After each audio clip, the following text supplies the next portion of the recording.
जय श्री राम दोस्तों, स्वागत है आप सभी का द कृष्णा क्लासेस में। तो दोस्तों, आप सभी के लिए लेकर आया हूँ घटना चक्र। और घटना चक्र में जितना भी केमिस्ट्री और बायोलॉजी है उन सभी को मैं रिवीजन के तौर पे आप सभी के लिए एक वीडियो में कोशिश कर रहा हूँ कि कवर हो जाए। लेकिन अगर कुछ बचता है तो इसका हम पार्ट 2 भी लेकर आएंगे। ठीक है दोस्तों। और आप सभी को अपडेट दे देता हूँ कि अगर आपको लैब असिस्टेंट के लिए तैयारी करनी है तो आप हमारे टेलीग्राम चैनल से जुड़ जाइए, जो कि डिस्क्रिप्शन बॉक्स में एलईओ के लिए उसमें आपको फ्री में क्विज मिलेगी, वो भी बाइलिंगुअल। ठीक है। और चैप्टर वाइज है, डेली टॉपिक वाइज क्विज चल रही है, तो आप उसको ज्वाइन कर सकते हैं हमारे टेलीग्राम चैनल को। डिस्क्रिप्शन बॉक्स में उसका लिंक पड़ा होगा। और आने वाले टाइम में दोस्तों उत्तराखंड एसआई फायर इंस्पेक्टर उसके भी बैच हम बना रहे हैं, और उसका भी अपडेट आप सभी को देंगे। चैनल के माध्यम से पूरा अपडेट आएगा। और जो एसआई के जीएस वाला पोर्शन है जिसमें कि मैथ रीजनिंग है, उसके लिए भी दोस्तों हमने कहा है कि हमारी क्लासेस बहुत जल्द शुरू हो जाएगी, जिसमें कि हमारे पास ऐसे सर है जिन्होंने मैथ रीजनिंग में काफ़ी अच्छे नंबर प्राप्त किए हैं। चाहे वो 40 में से 40 हो, 37 हो, 38 हो, तो इस टाइप के नंबर है। तो उनसे हमने कोशिश की है कि वो हमारे चैनल पे क्या कर दे, क्लास दे दे मैथ और रीजनिंग के लिए, जीएस के लिए। तो दोस्तों दोनों के लिए आप चैनल को सब्सक्राइब करिए और शेयर करिए सभी तक। तो शुरू करते हैं आज का घटना चक्र। और घटना चक्र में दोस्तों हम बिल्कुल स्टार्टिंग से लास्ट तक जितना हो सकता है, अगर जरूरत पड़ी तो हम पार्ट 2 भी लेके आएंगे। तो परमाणु जिनमें प्रोटॉनों की संख्या समान परंतु न्यूट्रॉनों की संख्या भिन्न भिन्न रहती है, क्या कहलाते हैं? तो इसका आंसर क्या है दोस्तों? समस्थानिक। यहाँ पे डिस्क्रिप्टिव में पूरा लिख के लेकर आया हूं मैं, जिससे कि आपको कोई भी दिक्कत नहीं होगी किसी भी क्वेश्चन पे। एक ही तत्व को वे परमाणु जिनकी परमाणु संख्या समान किंतु द्रव्यमान संख्या भिन्न भिन्न होती है, समस्थानिक कहलाते हैं। ठीक है। आगे बढ़ेंगे दोस्तों, सम न्यूट्रॉनिक। तो सम न्यूट्रॉनिक कौन सा है दोस्तों? आप इसका भी देख सकते हैं, डी इसका आंसर है। ठीक है। तो ये यहाँ पे क्या हो गया? सम न्यूट्रॉनिक हो गए। ठीक है। Carbon, nitrogen, oxygen. ठीक है। इसमें क्या होगा? न्यूट्रॉनों की संख्या समान होगी। ठीक है। आगे बढ़ेंगे नेक्स्ट क्वेश्चन में। पास्चुराइजेशन एक प्रक्रिया है जिसमें जिसमें दूध को बहुत कम तापमान पर 24 घंटे तक रखा जाता है। दूध को 8 घंटे तक गर्म किया जाता है। दूध को पहले बहुत देर तक गर्म किया जाता है और एक निश्चित समय में अचानक ठंडा कर दिया जाता है। तो ये दोस्तों या लास्ट है, इनमें से कोई नहीं। ये क्वेश्चन है, आपको पॉज करना है और देन उसके बाद आपको डिस्क्रिप्टिव आंसर मिलेगा। पाश्चुरीकरण द्रव खाद्य सामग्री के संरक्षण की विधि है। इस विधि की खोज लुई पाश्चर ने की थी, इसलिए उन्हीं के नाम से इसे जानना जाता है। इसमें दूध को 145 डिग्री फ़ारेनहाइट से 150 डिग्री फ़ारेनहाइट तापमान पर 30 मिनट तक गर्म किया जाता है। उसके पश्चात उसे 55 डिग्री फ़ारेनहाइट तक ठंडा कर दिया जाता है। इस पाश्चुरीकरण प्रक्रिया से दूध में उपस्थित हानिकारक कीटाणु नष्ट होते हैं। तो इसका आंसर क्या है दोस्तों? इसका आंसर है सी। ठीक है। तो ये आपको पता चल चुका होगा। आगे बढ़ेंगे नेक्स्ट क्वेश्चन की तरफ। सारे क्वेश्चन जो संभव हो सकते हैं सभी क्वेश्चन को मैंने रखा है, इसीलिए दोस्तों मैंने फोटो के रूप में इसको लगाए हैं। निम्नलिखित में से कौन सा एक कथन सही नहीं है? अब हमें कथन को पढ़ना है अच्छे से। किसी जलीय विलयन का क्वथनांक शुद्ध जल के क्वथनांक से अधिक होता है। किसी जलीय विलयन का क्वथनांक शुद्ध जल के क्वथनांक से अधिक होता है। ठीक है। दूसरा है दोस्तों, किसी विलयन में विलय के योग से इसका जल विभव बढ़ जाता है। ठीक है। तीसरा है, किसी विलयन में जल का वाष्प दाब शुद्ध जल में वाष्प दाब की तुलना में निम्न हो जाता है। ठीक है। और लास्ट क्वेश्चन है दोस्तों, जब किसी विलयन को एक अर्धपारग में झिल्ली द्वारा जल से अलग किया जाता है तो विलयन पर दबाव देने से जल के प्रवाह को रोका जाता है। तो इसका आंसर दोस्तों सही क्या है? इसका हम आंसर लगाएंगे बी। ठीक है। किसी विलयन में विलय के योग से इसका जल विभव बढ़ जाता है। ठीक है। अब देखेंगे इसको डिस्क्रिप्टिव में क्या लिखा है। जल में किसी विलय या अन्य घुलनशील पदार्थ को मिलाने पर क्वथनांक बढ़ जाता है क्योंकि सतह पर उपस्थित विलय अणु जल के वाष्पन की दर को कम कर देता है। इससे विलयन में जल का वाष्प दाब शुद्ध जल की वाष्प दाब की तुलना में निम्न होता है। प्रासरण दाब विलयन पर बाह्य दबाव के द्वारा विलयन में विलय का प्रवेश रोका जा सकता है।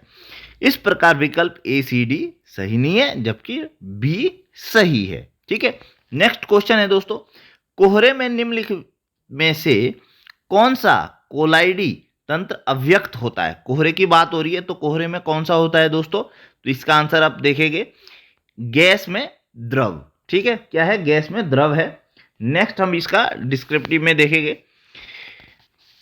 कोहरे में जलवाष्प का संघनन लघु जल बिंदुओं के रूप में होता है जो धरातल की दृश्यता को प्रभावित करता है।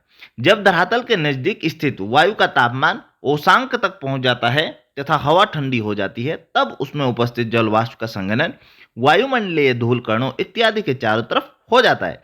ये संघनित जल की बूंदें हल्की होने के कारण हवा में लटकी रहती है और हवा के साथ स्थानांतरित होती रहती है। तो दोस्तों आपको क्या करना है, वीडियो को 1.5 या 1.75 में चलाना है, जिससे कि आपको सभी क्वेश्चंस मिल जाएंगे और तेजी से इसका आंसर भी मिलते रहेंगे। क्वेश्चन है दोस्तों, कथन पर विचार करना है। इस टाइप के क्वेश्चन आते हैं। अगर आप एलईओ की बात करें तो इस टाइप का यूके ट्रिपल एससी ने एक नया दौर शुरू किया है। प्रासरण के प्रक्रम में विलायक सांद्र घोल से तनु घोल की ओर जाता है। ठीक है, नेक्स्ट है, प्रतिलोम प्रासरण में तनु घोल पर बाह्य दाब लगाया जाता है। उपरोक्त कथनों में से कौन सा सही है? अच्छे से सोचना है, देन हम आंसर तो आपको बता ही रहे हैं। प्रासरण के प्रक्रम में किसी भी विलायक में प्रवाह प्रसरण तनु विलयन के सांद्र विलयन की ओर होता है। प्रतिलोम प्रासरण में बाह्य दाब सांद्र विलयन पर लगाया जाता है, जिससे कि सांद्र विलयन पर बाह्य दाब लगाकर उसमें उपस्थित विभिन्न प्रकार के अणुओं एवं आयनों को विलयन से पृथक किया जाता है। तो इसका आंसर क्या है? 9 ही 1 9 ही 2, डी इसका आपका आंसर हो जाएगा। ठीक है, आगे बढ़ेगा नेक्स्ट क्वेश्चन में, रेत और नेफ्थलीन के मिश्रण को किसके द्वारा अलग किया जा सकता है? रेत और नेफ्थलीन के मिश्रण को तो किसके द्वारा अलग किया जा सकता है दोस्तों? तो इसका आंसर है उधर्वपातन। इसका आंसर क्या हो जाएगा दोस्तों? ए इसका आंसर हो जाएगा उधर्वपातन। ठीक है, नेक्स्ट बढ़ेगा इसमें, नेफ्थलीन उधर्वपातन का गुण प्रदर्शित करता है, अतः रेत और नेफ्थलीन के मिश्रण को सब्लिमेशन द्वारा अलग किया जा सकता है। उधर्वपातन वह प्रक्रिया है जिसमें कोई पदार्थ ठोस अवस्था से वाष्प अवस्था में बिना तरल अवस्था ग्रहण किए परिवर्तित हो जाता है। तो यहाँ पे आपको उधर्वपातन भी समझ में आ गया। समझ में क्या मतलब, रिवीजन टाइप का एक हो रहा है, इस टाइप के क्वेश्चन रह सकते हैं। ठीक है, यूनेस्को ने 2019 के उत्सव को रासायनिक तत्वों की आवर्त सारणी के अंतर्राष्ट्रीय वर्ष के रूप में इसके कितने साल पूरा होने का जश्न मनाया? तो यूनेस्को की बात करिए, कितने साल पूरे होने का जश्न मनाया? तो यहाँ पे दोस्तों आपका आंसर क्या हो जाएगा? बी हो जाएगा 150 साल। ठीक है, तो इसमें पढ़ेगा दोस्तों, यूनेस्को ने 1869 ईस्वी में प्रकाशित आवर्त सारणी के 150 साल पूरे होने का जश्न मनाया। ठीक है, और जिसको कि किसने दिया था? वह पहली बार रूसी वैज्ञानिक किसने? मेंडलीव द्वारा डिजाइन किया गया था। ठीक है, तो ये आवर्त सारणी के बारे में। ठीक है, नेक्स्ट दोस्तों आपके पास निम्नलिखित में विश्व में कौन सा सर्वाधिक पाए जाने वाला तत्व है? तो दोस्तों विश्व में कौन सा सर्वाधिक पाए जाने वाला तत्व है? तो इसका आंसर क्या हो जाएगा दोस्तों आपको? इसका आंसर हो जाएगा हाइड्रोजन। ठीक है, हाइड्रोजन सबसे अधिक पाए जाने वाला तत्व है। महाविस्फोट के पश्चात जब ब्रह्मांड का निर्माण हुआ तो इसमें 3/4 से अधिक हाइड्रोजन तथा 1/4 से कम हीलियम था। तो अध्यतन स्थिति तक कुछ प्रतिशत हाइड्रोजन का ही ज्वलन हो सका है। अधिकांश हाइड्रोजन आज भी विद्यमान है, अतः स्पष्ट है ब्रह्मांड में सर्वाधिक पाए जाने वाला तत्व हाइड्रोजन है, जबकि भूपट्टी पर सर्वाधिक पाए जाने वाला तत्व कौन सा है? ऑक्सीजन है। ठीक है, तो इसको आपको कंफ्यूज नहीं होना है। ठीक है, तो अब है सबसे अधिक क्रियाशील धातु कौन सी है? तो सभी को पता है सबसे अधिक क्रियाशील धातु कौन सी रहेगी? पोटेशियम। ठीक है, कौन सी है? पोटेशियम। ठीक है, आगे बढ़ेंगे, दिए गए विकल्पों में सर्वाधिक क्रियाशील धातु, तो इसको आपको अच्छे से पढ़ना है दोस्तों। सबसे अधिक पोटेशियम है, फिर सोडियम है, फिर कैल्शियम है, फिर आयरन है। तो ये डिस्क्रिप्टिव आपको अच्छे से आना चाहिए। ठीक है, तो यहाँ पे दोस्तों निम्नलिखित धातु युग्मों में से किस एक में क्रमशः सबसे हल्की धातु तथा सबसे भारी धातु है? तो सबसे हल्की धातु और सबसे भारी धातु, तो सबसे हल्की धातु दोस्तों कौन सी होती है? लिथियम होती है और सबसे भारी ऑस्मियम होती है। तो आंसर इसका क्या हो जाएगा, बी सही हो जाएगा। डिटेल में दोस्तों यहाँ पे आप इनके बारे में देख सकते हैं, ठीक है, ये आप अच्छे से इसको पढ़ सकते हैं, ठीक है। परमाणु क्रमांक, परमाणु भार, घनत्व किसका, लिथियम का, पारा का, ऑस्मियम का, एल्युमिनियम का, तो इसको आप पढ़ सकते हैं अच्छे से। देन आगे बढ़ेंगे दोस्तों, निम्नलिखित में से कौन सा एक पदार्थ बहुत कठोर और बहुत तन्य है, ठीक है। तो कौन सा एक पदार्थ बहुत कठोर और तन्य है दोस्तों, बहुत कठोर भी है और बहुत तन्य भी है, तो इसका आंसर दोस्तों क्या हो जाएगा, नाइक्रोम हो जाएगा। क्या हो जाएगा इसका आंसर दोस्तों, नाइक्रोम। नेक्स्ट आगे बढ़ेंगे, इसके डिटेल में देखेंगे। एल्युमिनियम का अयस्क होने के कारण एल्युमिनियम गुणधर्म से युक्त होता है, कौन सा, कार्बोरेंडम, ठीक है, जो कठोर एवं तन्य नहीं है। कास्ट आयरन कठोर तो होता है किंतु दबाव पर भंगुर प्रवृत्ति के कारण तन्य नहीं है। सबके बारे में जो ये चार यहाँ पे दिए गए हैं, चारों के बारे में दिया गया है, ठीक है। तो अब लास्ट है क्या, टंगस्टन का गलनांक बिंदु अधिक है, यह तन्य धातु है किंतु कठोर नहीं है। नाइक्रोम अभंगुर होने के कारण कठोर तथा उच्च गलनांक के कारण तन्य धातु है। तो इसमें दोस्तों इंपॉर्टेंट ये भी हो जाता है कि किस कारण से ये तन्य है, उच्च गलनांक से, और इसमें भंगुरता है नहीं है। तो ये सब क्वेश्चंस आपको अच्छे से पढ़ने हैं, ये नहीं कि आपको यही क्वेश्चन आने वाले हैं, इस पे दोस्तों आपको ध्यान रखना है। मोती की रासायनिक संरचना, तो मोती की रासायनिक संरचना दोस्तों क्या होती है, कैल्शियम कार्बोनेट होती है, ठीक है। आगे बढ़ेंगे कैल्शियम कार्बोनेट के बारे में। मोती में 85% कैल्शियम कार्बोनेट, ठीक है, और 2 से 4 जल तथा 0 से 10 कांचियोलिन पाया जाता है। कांचियोलिन क्या है, एक प्रोटीन है। तो क्वेश्चन आ सकता है, ठीक है। तो इन क्वेश्चंस को आपको अच्छे से पढ़ना है, किसी भी एग्जाम में आ सकता है, इसलिए दोस्तों इनको अच्छे से पढ़ना है, क्योंकि यूके ट्रिपल एससी का है, इस टाइप के क्वेश्चन रहते हैं। जी हाँ, यूके ट्रिपल एससी इस टाइप के क्वेश्चन डाल रहा है, तो मैंने भी आपके लिए डाले हैं। सोडियम धातु का संचयन किरोसिन में होता है, कथन ए, और फिर कथन आर जो इसका कारण है, धातु सोडियम वायु प्रभाव्य होने पर गल जाती है। अब कूट है दोस्तों, ए और दोनों सही है, ए गलत है, ए स्पष्टीकरण है बी का, ठीक है, या फिर ए और बी दोनों गलत है। तो इसका आंसर क्या हो जाएगा, आपको सोच समझ के अच्छे से करना है, और इसका आंसर हमारे पास क्या मिल जाएगा, ए सही है परंतु आर गलत है, ठीक है। आगे बढ़ेंगे नेक्स्ट। सोडियम एक नरम चांदी के समान सफेद धातु है, यह इतनी नरम होती है कि इसके एक सिक्के के किनारे से काटा जा सकता है, ठीक है, बहुत सॉफ्ट रहता है, सभी को पता है दोस्तों। सोडियम अत्यंत सक्रिय यानी क्रियाशील धातु है, ये मुक्त अवस्था में नहीं रखी जा सकती, इसलिए इसे किस में रखते हैं, किरोसिन में। खुले हवा से ये क्या कर देती है, अभिक्रिया कर देती है, तो इसलिए दोस्तों ये हाइड्रोजन गैस में आग लग जाती है। तो थोड़ा सा इसको अच्छे से आप पढ़िएगा, ठीक है।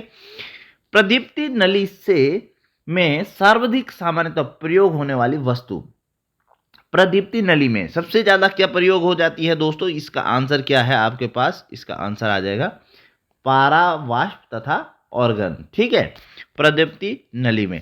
ये आपको दोस्तों इंपोर्टेंट क्वेश्चन है, यहाँ पे आपको देखना है जो फ्लोरोसेंट लैंप होता है, ठीक है, निम्न दाब युक्त पारावाष्प और आर्गन गैस भरी होती है, कभी कभी जीनोन नियॉन क्रिप्टॉन का प्रयोग भी कर देते हैं, ऑप्शन में इसको देख लेना, ठीक है। तो यहाँ पे दोस्तों नेक्स्ट क्वेश्चन है, निम्नलिखित में से किस पदार्थ में कैल्शियम विद्यमान है, तो कैल्शियम किस में है दोस्तों, तो आंसर है दोस्तों इसका क्या आंसर आ जाएगा आपके सामने, सी, जिप्सम में, ठीक है। नेक्स्ट आगे बढ़ेंगे। जिप्सम एक खनिज अयस्क है जिसका कि सूत्र क्या है, CSO4.2H2O, ठीक है, ये आप सभी को पता है। निम्नलिखित लौह अयस्कों में से बेलाडीला में किसका खनन होता है, इंपोर्टेंट क्वेश्चन है दोस्तों, ये बहुत ज़्यादा इंपोर्टेंट क्वेश्चन है और इसको आपको हमेशा याद रखना है। बेलाडीला में लोहे अयस्क में से किसका खनन होता है, तो इसका आंसर है दोस्तों हेमेटाइट, ठीक है। ऐसे क्वेश्चन पूछे जाते हैं आजकल, ठीक है। बेलाडीला खान कहाँ है दोस्तों, छत्तीसगढ़, ज्योग्राफी भी थोड़ा सा हो जाएगा, छत्तीसगढ़ के दंतावाड़ा जिला में स्थित है। हेमेटाइट लोह अयस्क का खनन किया जाता है, हेमेटाइट उच्च गुणवत्ता वाला लोह अयस्क है, यह मुख्य रूप से छत्तीसगढ़, झारखंड, ओडिशा, इसको आप अच्छे से पढ़ सकते हैं, ठीक है। नेक्स्ट हम बढ़ेंगे, क्योंकि समय थोड़ा सा रहना है, मैंने फिर भी कहा आप स्पीड बढ़ाइए, लेकिन फिर भी हम देखते हैं थोड़ा सा समय को बचाते चलेंगे। एल्युमिनियम बनाने के लिए कौन से मुख्य खनिज का प्रयोग होता है? एल्युमिनियम के लिए किसका प्रयोग होता है दोस्तों?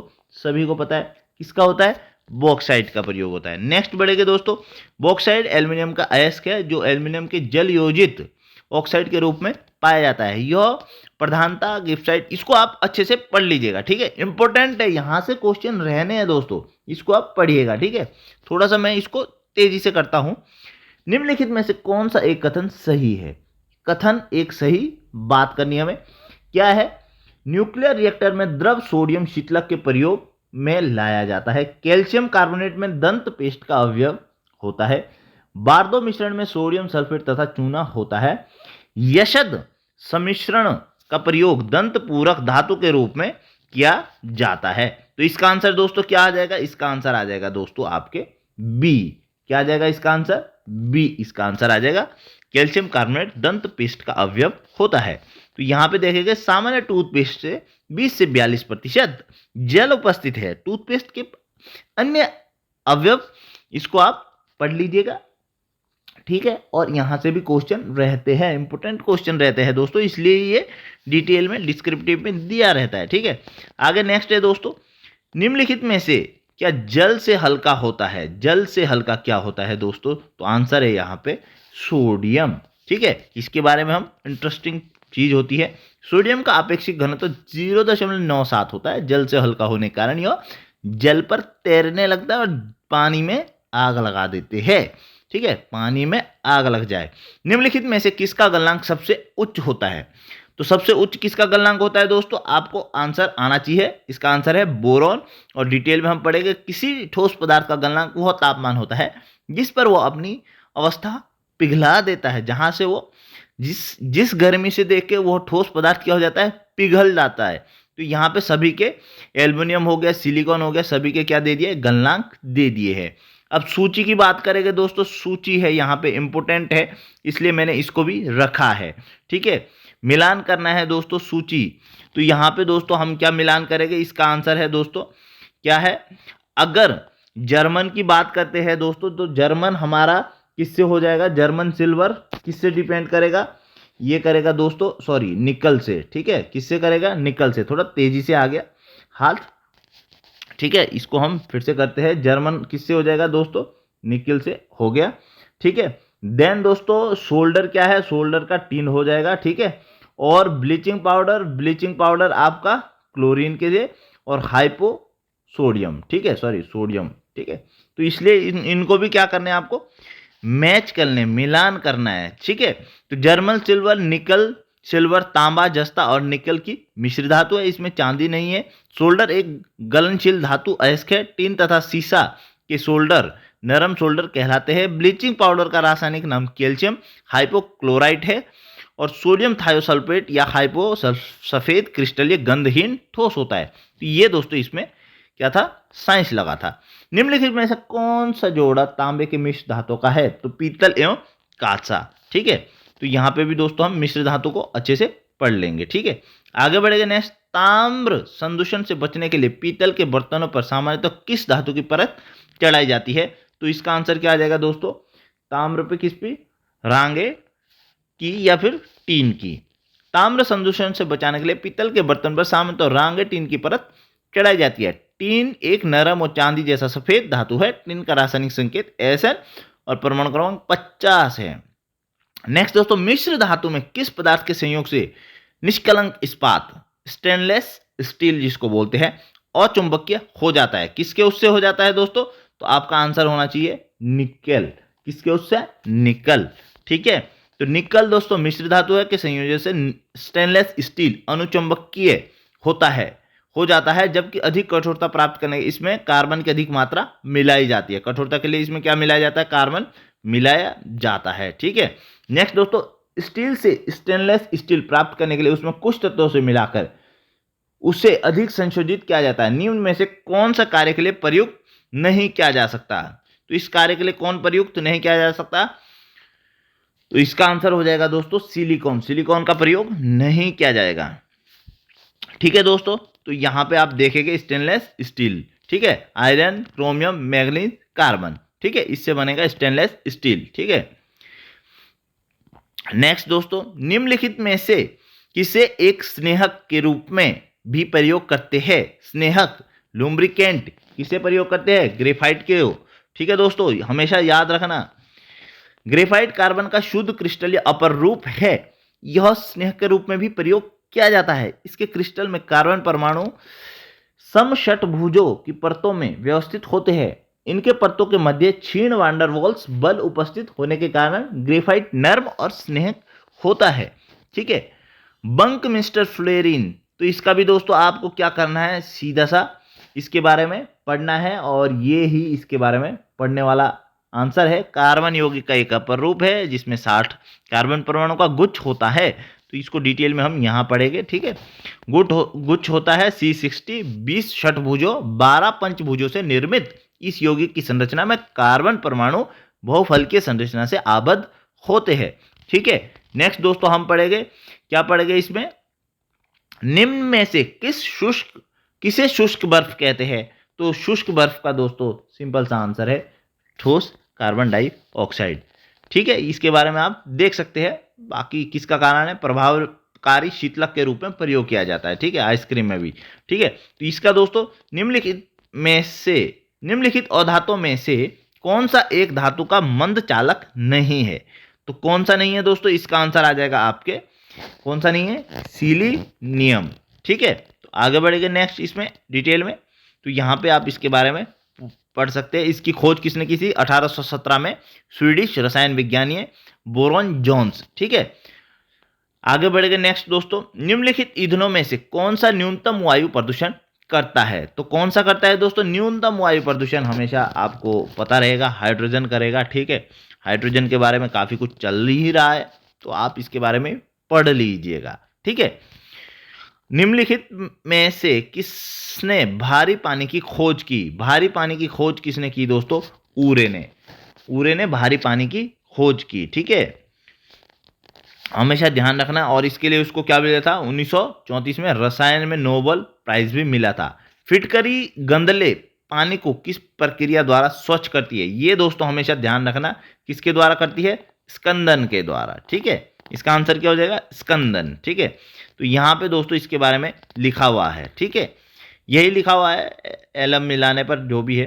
तो यहाँ पे दोस्तों कौन सी गैस नोबल गैस कहलाती है? नोबल गैस कौन सी है दोस्तों? तो नोबल गैस है हीलियम। ठीक है, तो इसके नीचे, हीलियम के नीचे जितनी है सारी नोबल गैसें हैं दोस्तों, यहाँ पे आप इसके बारे में पढ़ सकते हैं। ठीक है नहीं अगर कर 0 रन पर आउट, तो इसका हम फॉर्मूला भी बनाते हैं, है नहीं अगर कर 0 रन पे आउट। ठीक है, आगे दोस्तों बढ़ेगा इसमें, निम्नलिखित में से किस एक को स्ट्रेंजर गैस भी कहते हैं? किसको कहते हैं दोस्तों स्ट्रेंजर गैस? ये कहते हैं दोस्तों जीनोन को। क्यों कहते हैं डिटेल में हम अभी आपको बताते हैं। हवा से भारी जीनोन गैस को स्ट्रेंजर गैस भी कहते हैं। परमाणु क्रमांक 54 वाली इस गैस की खोज विलियम रामसे एवं मॉरिस ट्रेवस ने 1898 में की थी। इसकी वायुमंडल में मात्रा कम होती है। ठीक है, निम्नलिखित में से कौन सा जैविक नाइट्रोजन निर्धारण से संबंधित है? तो कौन सा है दोस्तों? तो इसका आंसर है दोस्तों नीला हरा शैवाल। तो अब दोस्तों बायोलॉजी स्टार्ट हो चुका है, तो बायोलॉजी के बारे में हम तेजी से बात करेंगे। नील हरित शैवाल जलीय पौधों का एक ऐसा समूह होता है जिसे साइनोबैक्टीरिया भी कहा जाता है। यह एक कोश के जीवाणु है। इस जीवाणु को धान की फसल के लिए वायुमंडलीय नाइट्रोजन की भूमि में स्थापित कराने के उद्देश्य से उपयोग में लाया जाता है। नील हरित शैवाल प्रकाश संश्लेषण से ऊर्जा ग्रहण करके वायुमंडलीय नाइट्रोजन का भूमि में स्थिरीकरण करता है। तो ये इंपॉर्टेंट, इसके बारे में आप पढ़ चुके हैं। आगे बढ़ेंगे नेक्स्ट, निम्नलिखित में से कौन सा ऑप्टिकली सक्रिय नहीं है? ऑप्टिकली सक्रिय नहीं है दोस्तों, इसका आंसर है ग्लाइसिन। ठीक है, इसके बारे में हम देखेंगे। ग्लाइसिन एक कार्बन यौगिक है जिसका सूत्र ध्यान रखना दोस्तों NH2CH2COOH है। यह सामान्य प्रोटीन में पाए जाने वाले 20 अमीनो अम्लों में से सबसे छोटा होता है। यह ऑप्टिकली सक्रिय नहीं होता है। नेक्स्ट दोस्तों हम बात करेंगे, सामान्य ताप पर निम्नलिखित में से कौन सा तत्व द्रव के रूप में पाया जाता है? तो सामान्य ताप पे दोस्तों द्रव के रूप में कौन सा पाया जाता है? मीन। ठीक है, आगे बढ़ेंगे दोस्तों, इसके बारे में थोड़ा सा और डिटेल में बात करेंगे। यहाँ पे कमरे के मानक तापमान अर्थात पर केवल ब्रोमीन एवं मरकरी द्रव रूप में पाए जाते हैं। यद्यपि सीजियम, रूबिडियम, फ्रेंसियम, गैलियम कमरे के तापमान या उससे कुछ अधिक बॉडी टेम्परेचर भी बोलते हैं द्रव अवस्था में परिवर्तित हो जाते हैं। ठीक है, एंटासिड होते हैं। एंटासिड क्या होते हैं दोस्तों? एंटासिड होते हैं आपके भस्म। क्या होते हैं? भस्म, जिसको आप क्या बोलते हैं? क्षार। ठीक है, तो ये आप ध्यान रखिएगा। आगे दोस्तों, एंटासिड भस्म बेस होते हैं। ये aluminium hydroxide, magnesium hydroxide, magnesium carbonate, magnesium trisilicate, calcium carbonate आदि अवयवों से मिलकर बने होते हैं। इसका उपयोग औषधि के रूप में पेट में बने ज़्यादा एसिड को कम करने के लिए होता है। जो पेट में आप जब खाते हैं तो क्या हो जाता है? पेट में एसिड ज़्यादा हो जाता है, इसलिए इसका उपयोग करते हैं। स्वर्णकारों द्वारा प्रयोग में आने वाला एक्वारेजिया निम्नलिखित को मिलाकर बनता है। तो एक्वारेजिया दोस्तों आप हमेशा ध्यान रखिएगा, इसके बारे में यहाँ पढ़ेंगे हम डिटेल में। अम्लराज या एक्वारेजिया नाइट्रो HNO3 HCl का मिश्रण है। यह अत्यंत संक्षारक है अम्ल होता है, इसलिए इसको अम्लों का राजा कहते हैं। स्वर्ण, प्लेटिनम आदि धातुएं इसी से गलाई जाती है। ठीक है दोस्तों, इंपॉर्टेंट क्वेश्चन है, ध्यान रखना। पीएच एक मूल्यांक दर्शाता है। पीएच क्या मूल्यांक दर्शाता है दोस्तों? पीएच मूल्यांक दर्शाता है किसी घोल के अम्लीय या क्षारीय होने का मूल्यांक। ठीक है, पीएच के बारे में हम यहाँ पे और ज्यादा पढ़ेंगे। ठीक है, 0 से 14 के मध्य पीएच स्केल रहता है। 7 से कम होता है अम्ल होता है, 7 से 14 के बीच होते हैं क्षार होते हैं।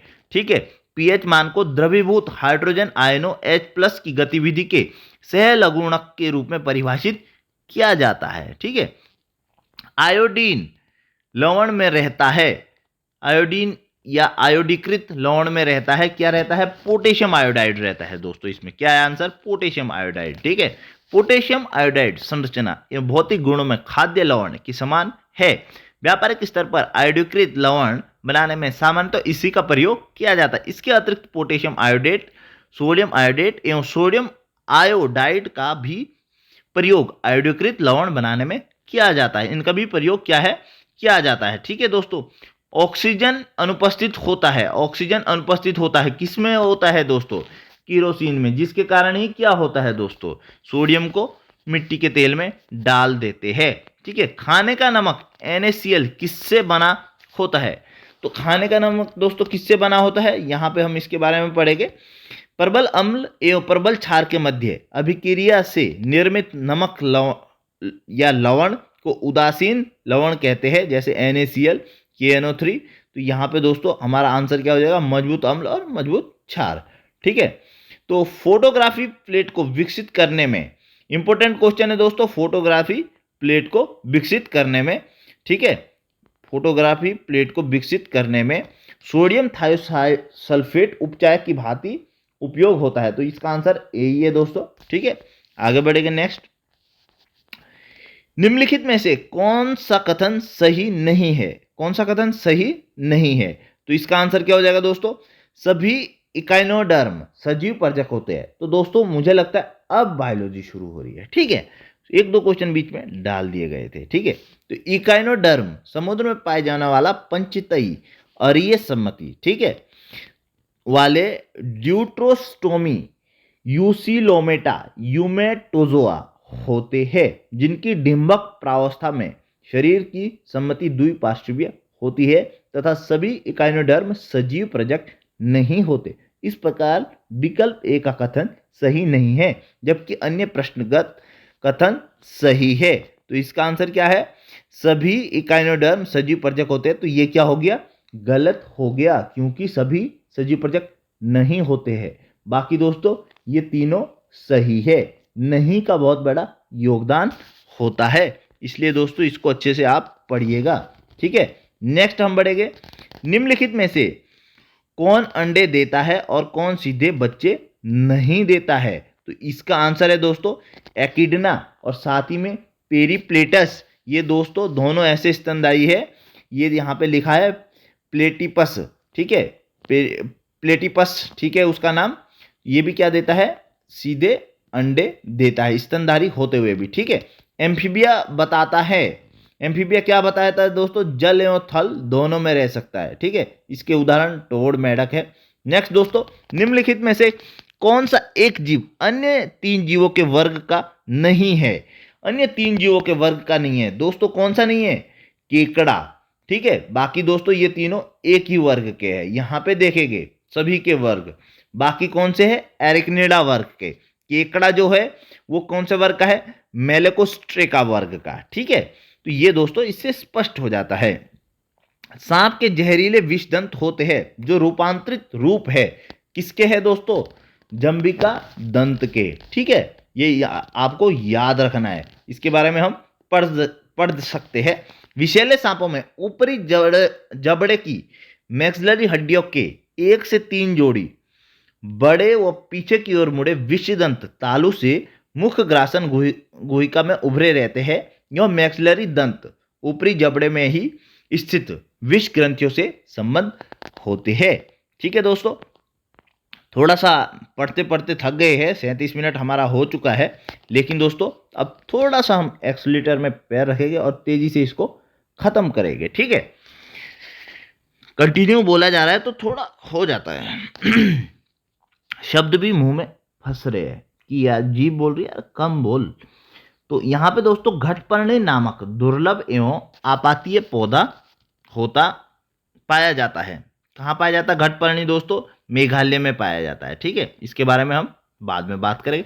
फलों का वह प्रकार जिसमें लीची को रखा जा सकता है, तो लीची क्या है दोस्तों, डूप फल है, ठीक है। लीची उष्णकटिबंधीय फल है, सौंपबेरी परिवार का सदस्य है और ड्रूप है, ऐसे फल को ड्रूप फल कहते हैं जिसके बाहरी छिलके गूदे के अंदर एक सख्त गुठली होती है। हमेशा ध्यान रखना ड्रूप फल कैसे होते हैं, ठीक है। तो ड्रूप फल होते हैं जिसके बाहरी छिलके और गूदे के अंदर एक सख्त गुठली होती है। अदरक तना है जड़ नहीं, क्योंकि अदरक तना है जड़ नहीं, इसमें नोड और इंटरनोड होते हैं, ठीक है।